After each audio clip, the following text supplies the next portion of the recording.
સુરતના ભેસ્તાનમાં લૂંટની ઘટના બનવા પામી છે। સમાચાર સામે આવી રહ્યા છે તો ઘરમાં ઘૂસી લૂંટ ચલાવવામાં આવી છે, જેમાં ઉનપાટિયા પાસે ઘરમાં ઘૂસીને લૂંટ કરવામાં આવી।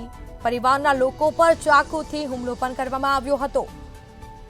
3 જેટલા અજાણ્યા ઈસમો આવી અને લૂંટ કરી ફરાર થયા।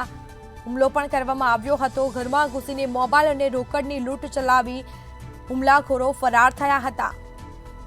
તો આ મામલે ફરિયાદ કરવામાં આવી છે,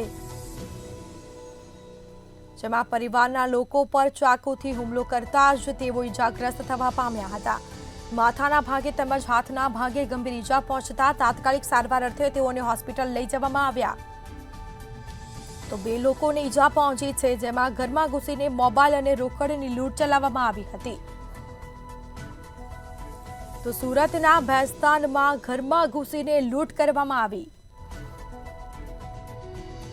ઉનપાટિયા પાસે ઘરમાં ઘૂસીને લૂંટ કરવામાં આવી છે, જેમાં પરિવારના લોકો પર ચાકુ વડે હુમલો કરવામાં આવ્યો અને લૂંટ ચલાવવામાં આવી હતી।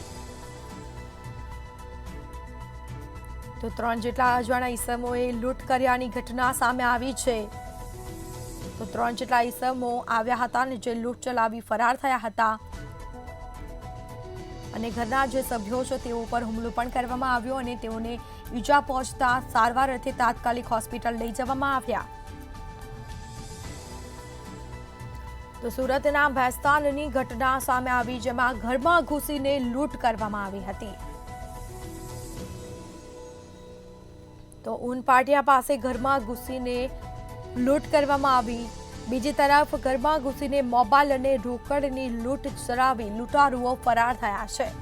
તો આ મામલે ફરિયાદ કરવામાં આવી છે। પોલીસે તપાસ પણ શરૂ કરી છે।